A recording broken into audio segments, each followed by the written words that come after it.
Qué gusto de nuevo encontrarnos, amados hermanos y amados amigos. Y hoy estamos viendo el sexto mensaje o la sexta carta de las 7 iglesias que el Señor Jesús muestra en Apocalipsis que Él reveló al apóstol Juan. Y habla de la iglesia fiel. Hemos visto la lectura en Apocalipsis 3, del versículo 7 hasta el 13. Se cuenta de un misionero, el doctor Hawkins. Él dice, por 4 años he vivido solo en el África. 30 veces he sido atacado por la fiebre, 3 veces atacado por leones y varias veces por rinocerontes. No pocas veces los nativos me han tendido emboscadas y por 4 meses no he visto una pieza de pan, teniendo que limitarme a comer todas las cosas, desde hormigas hasta rinocerontes. Pero permítanme que les diga que con todo gusto pasaría otra vez por todas estas experiencias a cambio del gozo de llevar la palabra del Salvador y hacerla brillar en la oscuridad que envuelve a alguna otra de las tribus del África Central. Esta es la expresión y la conclusión de el doctor Hawkins después de servir en el África, y en uno de sus escritos nos reta justamente a mostrar fidelidad a Dios. Lo que vemos aquí es una fidelidad en la obra, en el servicio del Señor. Es la fidelidad de Dios trabajando en su obra redentora, que es algo admirable.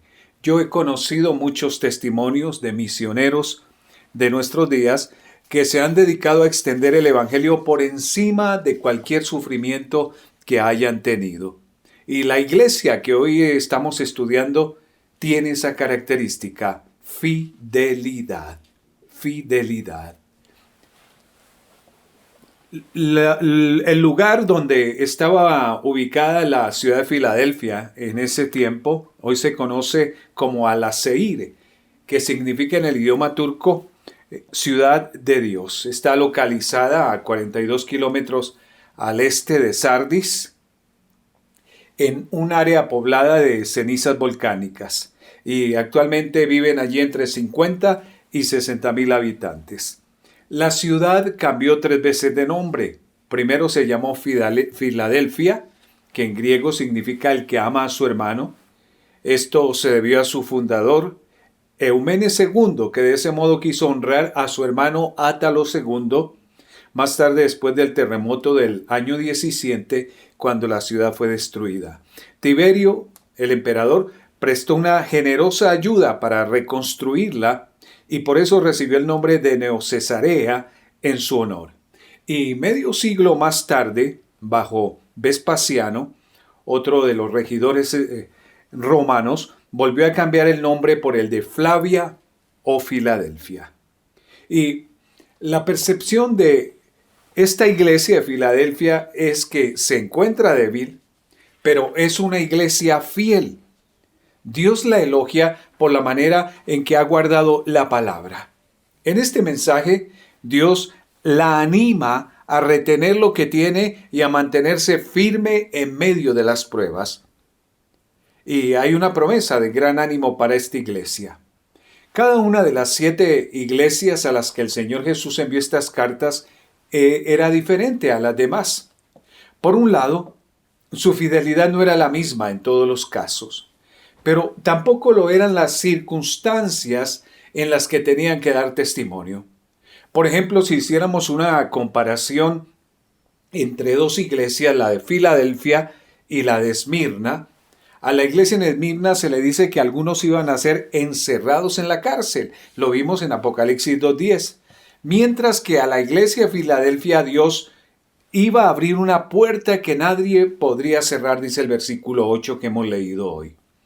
A Esmirna, por ejemplo, se le dice que iba a pasar por una tribulación de 10 días. En Apocalipsis 2:10 también. Mientras que en Filadelfia el Señor les iba a librar de la hora de prueba. Esto sigue siendo característico en las iglesias de hoy. Hay países donde las iglesias tienen las puertas abiertas de par en par para predicar el Evangelio. Mientras que en otros lugares los creyentes son cruelmente perseguidos. Finalmente, todo depende de los propósitos de Dios para con su pueblo. En cada caso, Él permite que seamos probados de diferentes maneras como Él cree más conveniente. Siempre he dicho que cada iglesia local tiene su particularidad. Dios le da una misión, un trabajo específico en la comunidad donde Dios permite que funcione. Vayamos al texto que nos corresponde hoy. Apocalipsis 3 versículo 7 dice: escribe al ángel de la iglesia en Filadelfia. Esto dice el santo, el verdadero, el que tiene la llave de David. Aquí está hablando el remitente de la carta. Sabemos que es el Señor Jesucristo, pero si nos hemos fijado en cada mensaje, en cada carta, tiene un reconocimiento particular a Jesucristo. Aunque en todas las otras cartas, el Señor se vale de símbolos para describirse a sí mismo, y estos proceden de la visión que tuvo Juan. Sin embargo, en esta carta usa otros títulos diferentes que no encontramos antes. Esto dice el santo, el verdadero. Nuestro Señor Jesucristo se presenta en primer lugar como el santo, título que vuelve a emplearse solamente en Apocalipsis 6:10. Pero en ese caso es aplicado a Dios. En realidad esta era una de las formas en las que Dios era conocido en el Antiguo Testamento. En Habacuc 3:3 leemos: Dios vendrá de Temán y el santo desde el monte de Parán. Su gloria cubrió los cielos y la tierra se llenó de su alabanza. Dios vendrá y el santo desde el monte. El segundo título, el verdadero, sirve para indicar que Cristo es digno de toda confianza. Él es real y genuino en todo lo que dice. No es un producto de la imaginación humana, ni tampoco falsea de ninguna manera la verdad. Dice que Él es el verdadero. Luego dice, el que tiene la llave de David, el que abre y ninguno cierra, y cierra y ninguno abre. Como en ocasiones anteriores, el Señor aquí se vale de una cita bíblica del profeta Isaías, justamente en Isaías 22, donde dice: y pondré la llave de la casa de David sobre su hombro, y abrirá y nadie cerrará, cerrará y nadie abrirá. El Señor Jesucristo, por lo tanto, es quien tiene la llave de David.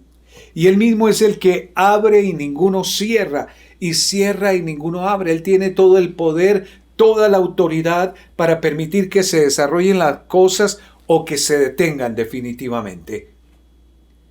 Cuando habla de una llave, habla de autoridad. Nadie puede interferir en lo que Él dice, en lo que Él decide o hace. Solo Jesús determina quién puede entrar en su casa. Y aunque aquí no se nos dice qué es lo que Él cierra y lo que abre, sin embargo ya se nos ha dicho anteriormente que Él tiene las llaves de la muerte y del Hades en Apocalipsis 1:18. Cristo ha abierto el camino a la salvación y nadie podrá cerrarlo. Pero también es Él quien, cuando las personas rechazan su palabra, cierra la puerta de la salvación y nadie podrá abrirla. Dios mismo cerró la puerta del arca de Noé, recordemos, para que nadie más pudiera entrar en ella. Recordemos en Génesis 7:16. En el contexto inmediato de esta carta a Filadelfia, el Señor usa esta llave para cerrar la puerta de la persecución contra los miembros de la iglesia. Y dice que les abre nuevas oportunidades. Vayamos al versículo 8. Yo conozco tus obras. He aquí, he puesto delante de ti una puerta abierta, la cual nadie puede cerrar, porque aunque tienes poca fuerza, has guardado mi palabra y no has negado mi nombre. Cristo alaba a la iglesia. ¿A qué puerta abierta se refiere? Algunos creen que se refiere a que las autoridades judías habían excluido a los creyentes en Filadelfia del pueblo de Dios, cuando en realidad es solo el Señor Jesucristo quien proporciona el acceso a la Nueva Jerusalén. Otros interpretan esta puerta abierta como una oportunidad para extender el Evangelio por medio de la predicación. Como recompensa por el fiel servicio que la iglesia había llevado a cabo, a pesar de sus pocas fuerzas y recursos, sería bendecida con un servicio mayor. Por supuesto, el diablo intentaría cerrar esa puerta, pero como ya hemos visto, la llave la tiene el mismo Señor Jesucristo. Y nada ni nadie podría oponerse a lo que Él hace. En este punto debemos notar que la forma de progresar en la vida espiritual es siendo fieles en las pequeñas cosas que el Señor pone en nuestras manos. Qué importante es ser fiel en lo poco. Luego continúa el versículo 8. Porque aunque tienes poca fuerza, has guardado mi palabra y no has negado mi nombre. Parece que la iglesia de Filadelfia era pequeña y tal vez sus miembros pertenecían mayormente a las clases más pobres, como tantas de nuestras iglesias como nuestra propia congregación. Nada de esto sería de extrañar en una ciudad que constantemente sufría violentos terremotos. Sin embargo, reconocer la falta de recursos propios y confiar en el Señor y en su poder es el requisito fundamental para que Él abra puertas nuevas. Qué linda esta figura que el Señor nos presenta aquí. Nuevas oportunidades. Que los cristianos tengan poco poder es algo positivo ante Dios. El poder es fácilmente objeto de abuso. Sin embargo, la debilidad lleva muy a menudo a la dependencia del poder de Dios. Porque cuando somos débiles y buscamos a Dios, Dios nos fortalece con su poder. De los creyentes en Filadelfia, el Señor Jesucristo dice que habían guardado su palabra. Al fin y al cabo, lo que debe caracterizar al pueblo de Dios es su obediencia a la palabra. Ellos habían permanecido fieles al mensaje del Evangelio, sin alterar su contenido ni abrazar enseñanzas de herejía. Esta iglesia se nos presenta como un ejemplo de pureza en ese sentido, la integridad en cuanto a la palabra de Dios. No es en el tamaño, no es en lo hermoso externamente, sino en que la palabra sea íntegra, sea verdadera, sea pura. Y luego añade, y no has negado mi nombre. ¡Qué gran frase! Parece que en algún momento los creyentes allí habían sido tentados a negar el nombre de Cristo, pero no habían caído en ello. Es interesante recordar que la ciudad de Filadelfia había cambiado 3 veces de nombre para dar honor a sus distintos benefactores. Pero la iglesia se había mantenido fiel al nombre de Cristo. En medio de la dificultad, la iglesia debe mantenerse así, fiel para con el Señor. Es cierto que la iglesia de Filadelfia tenía poca fuerza y carecía de grandes dones. Quizás no tenían evangelistas de estatus mundial, ni grandes recursos económicos. Eran personas sencillas, pero que decidieron permanecer firmes en el nombre del Señor. Y Él les protegió y les dio nuevas oportunidades para seguir adelante. Vayamos al versículo 9. He aquí, yo entrego de la sinagoga de Satanás a los que se dicen ser judíos y no lo son, sino que mienten. He aquí yo haré que vengan y se postren a tus pies y reconozcan que yo te he amado. Son promesas de Dios para esta iglesia. Esta iglesia había encontrado la oposición de los judíos. Aquí se explica que eran judíos solo de nombre, quizá racial, cultural y ceremonialmente, pero no espiritualmente. Al fin y al cabo, los verdaderos judíos son aquellos que creen que el Señor Jesucristo es el Mesías. Y el apóstol Pablo en Romanos 2, 28 y 29 dice, pues no es judío el que lo es exteriormente, ni es la circuncisión la que se hace exteriormente en la carne, sino que es judío el que lo es en lo interior. Y la circuncisión es la del corazón, en espíritu, no en letra, la alabanza del cual no viene de los hombres, sino de Dios. Pero como la mayoría de la nación judía rechazó a su Mesías, sus sinagogas se convirtieron en fortalezas desde las que se combatía el cristianismo y que Satanás usaba con ese propósito. Y este versículo parece indicar que algunos de esos judíos se convertirían al cristianismo y la iglesia crecería con algunos de sus más declarados y encarnizados adversarios. He aquí, yo haré que vengan y se postren a tus pies y reconozcan que yo te he amado. Los que se oponían, los que perseguían a la iglesia de Cristo, un día conocerían la verdad de Jesucristo y llegarían postrados a adorar al Dios eterno. Es algo curioso, ¿verdad?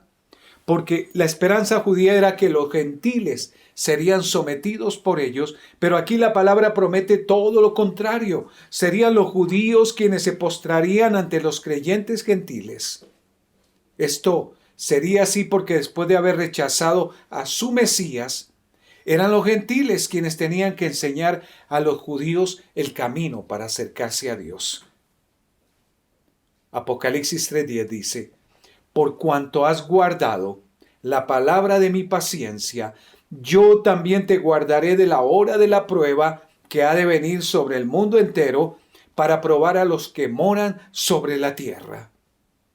En el caso de la iglesia de Filadelfia, el guardar la palabra de mi paciencia puede ser entendido como que habían obedecido al mandato del Señor a ser pacientes, o también como que habían seguido el ejemplo de Cristo, quien fue paciente con los hombres pecadores durante todo su ministerio terrenal, y aún lo es hoy, cuando sigue esperando que sus enemigos sean puestos por estrado de sus pies, de acuerdo a Hebreos 10:13.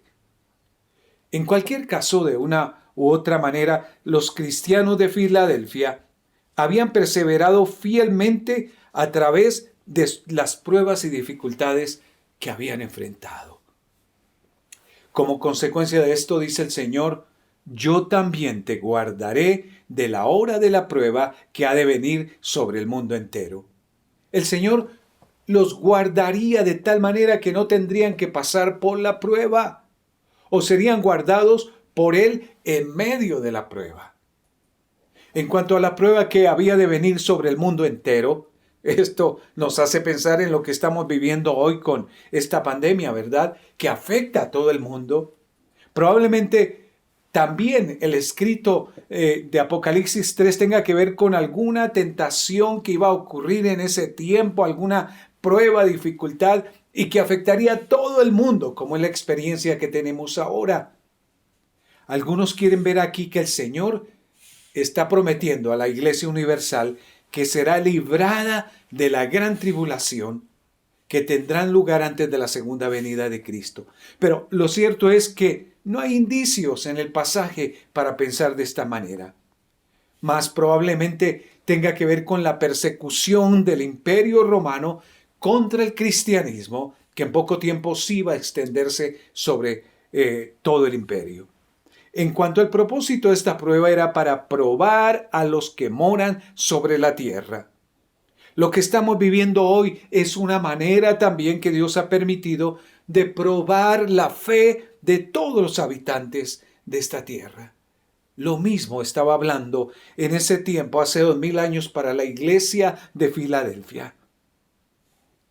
Versículo 11. He aquí, yo vengo pronto. Retén lo que tienes para que ninguno tome tu corona. Aquí hay una especie de exhortación. El Señor resucitado habla de su regreso. He aquí, yo vengo pronto. Y el propósito es animar a su pueblo para que esté preparado para el encuentro con Él y de ese modo ninguno tome su corona, lo que merece cada cristiano.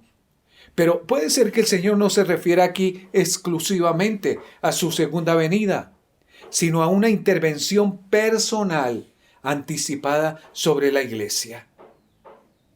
Así ha sido en las ocasiones anteriores, cuando en estas cartas el Señor ha dicho que algunas iglesias, ha dicho que Él vendría a algunas iglesias. Puede ser con el juicio del Señor. En cada caso, la iglesia sufriría diferentes consecuencias. A la iglesia en Éfeso le dijo, por ejemplo, que les quitaría el candelero, Apocalipsis 5. A la iglesia de Pérgamo que pelearía contra ellos, refiriéndose a los nicolaitas. Y a la iglesia en Sardis dijo que vendría sobre ellos como ladrón en la noche, Apocalipsis 3:3. En estos tres casos, la venida del Señor sobre su iglesia sería con el propósito de juzgarla. Pero en el caso de la iglesia en Filadelfia, parece que ocurre lo contrario. Su venida sería para protegerles en la hora de la prueba. Qué interesante. Retén lo que tienes para que ninguno tome tu corona. Cristo exhorta a cada creyente a mantener firme lo que tiene frente a las tentaciones y atracciones del mundo. En realidad lo que Dios nos ha dado ahora es lo que constituye nuestra corona en el futuro, nuestro galardón. Servir a Dios es un alto privilegio, pero es un privilegio que puede ser retirado si no somos fieles y será dado a otro. Así fue con Esaú, quien perdió su primogenitura, o en el caso de Saúl, que perdió el reino ante David también.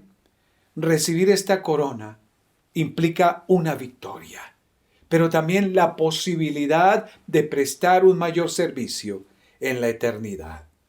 Vayamos al versículo 12 de Apocalipsis 3. Al que venciere, yo lo haré columna en el templo de mi Dios, y nunca más saldrá de allí, y escribiré sobre él el nombre de mi Dios y el nombre de la ciudad de mi Dios, la nueva Jerusalén, la cual desciende del cielo de mi Dios, y mi nombre nuevo. Una promesa específica para el que es fiel. ¿Qué incentivos le da Cristo a esta iglesia? Primero, yo le haré columna en el templo de mi Dios, y nunca más saldrá de allí. Todos sabemos qué es una columna y para qué sirve. Esto quiere decir que no solo serán bienvenidos a la casa del Señor, al templo de Dios, sino que formarán parte de él, del templo del Señor. Esta es una promesa que da seguridad a los creyentes, en especial a los de Filadelfia en este caso, que a causa de los frecuentes terremotos estaban acostumbrados a tener que salir huyendo constantemente de sus casas. El Señor les da seguridad. Ser columna en el templo de Dios también implica otra cosa. Los templos antiguos tenían grandes columnas, a veces para apoyar el edificio, pero otras columnas se usaban solo como ornamento. Por ejemplo, en el templo de Salomón había dos grandes columnas, según 1 Reyes 7:21, que se llamaban Jaquín y Boaz, y que estaban en el pórtico del templo. Su misión era sostener dos grandes capiteles que se encontraban encima de ellas y que habían sido hermosamente decorados. Estaban allí para que la gente pudiera admirar la belleza de esos capiteles. Pensando en esto, debemos recordar lo que Pablo le dijo a Timoteo en la primera carta, capítulo 3, versículo 15, para que si tardo sepas cómo debes conducirte en la casa de Dios, que es la iglesia del Dios viviente, columna y baluarte de la verdad. La iglesia es como una columna que sirve como base de la verdad. No es ella misma, sino que está para presentar la verdad al mundo. Este es el privilegio que la iglesia tiene, presentar la verdad de Dios delante del mundo para que la gente pueda descubrir algo de la belleza de Dios y se sienta atraída a su presencia. Para eso es necesario estar firmes, ser fieles, como el caso de la iglesia de Filadelfia. La columna tiene que estar en el templo de Dios. Dice luego, y escribiré sobre él el nombre de mi Dios y el nombre de la ciudad de mi Dios, la nueva Jerusalén, la cual desciende del cielo de mi Dios y mi nombre nuevo. Ahora, los verdaderos creyentes pertenecen a Dios. Y si una persona se acerca a ellos, podrá ver algo del carácter de Dios y de lo que Dios tiene reservado, la ciudad eterna, la nueva Jerusalén, escrito en ellos. Por supuesto, no se trata solo de unos nombres escritos, sino que como columnas vivientes, los creyentes pueden hablar de forma personal de su experiencia en la casa de Dios. En cuanto al nombre nuevo de Dios, posiblemente se refiere al nuevo estado de cosas que produce la redención de Cristo en nuestras vidas, el ser nuevas criaturas. Ahora Dios aparece de una forma nueva que no había sido posible antes que se consumara la obra en la cruz. Seguramente este nombre nuevo tenga relación con el cántico nuevo que los 4 seres vivientes y los 24 ancianos cantaban y que tenía que ver con la redención conseguida por medio de la sangre del Cordero que fue inmolado según Apocalipsis 5, 8 al 10. Finalmente, un llamamiento a escuchar la voz del Señor es el versículo 13. El que tiene oído, oiga lo que el Espíritu dice a las iglesias. Y este versículo se repite casi en todas las cartas a las 7 iglesias de Apocalipsis. El que tiene oído, oiga lo que el Espíritu dice a las iglesias. Es una exhortación a prestar atención a este mensaje y aplicarlo de forma personal en la vida de cada verdadero creyente. El mensaje del Señor es muy claro. La fidelidad nos hace disfrutar de todo esto que Dios tiene para su iglesia. No solo a futuro, sino también en la vida presente. Él abre nuevas puertas, Él cierra y ninguno abre. Donde menos imaginamos, cuando tengamos los momentos más críticos, Él puede abrir una puerta. Y no insistamos si Él está cerrando otra. Vamos a orar. Padre, te damos gracias por tu palabra. Gracias, Señor, por la iglesia de Filadelfia, que en medio de estas 7 iglesias, Señor, nos muestran una condición diferente, Señor. Y muchos dirían que una condición ideal de lo que tú anhelas, Señor, para todas las iglesias. Pero también es cierto que muchas veces las diferentes congregaciones tienen que pasar por situaciones difíciles y otros momentos de avivamiento, momentos especiales de acercarse más a ti, Señor.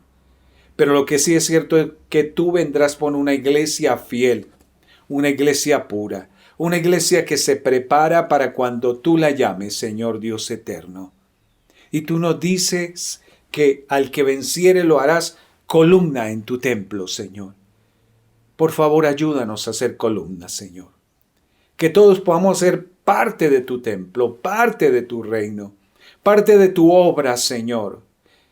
Que podamos dar a conocer la palabra en todo lugar, Señor.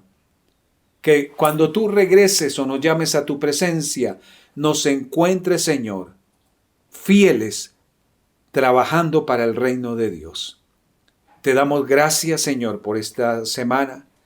Oramos, Señor, por los enfermos. Te pedimos que pongas tu mano sanadora sobre ellos. por los hermanos, que les abras puertas de trabajo, de bendiciones, por los niños, por protección para todos, Señor. Y pedimos bendición, Señor, sobre aquellos que alaban tu nombre, que tienen temor de ti, Señor, y te buscan de corazón. Entregamos esta semana en tus manos. Gracias por esta época preciosa, Señor, y por el tiempo que en medio de la dificultad que vive el mundo, podemos tener de celebración a ti y de reconocimiento al nombre de Cristo. Oramos en el nombre de Jesús. Amén y amén.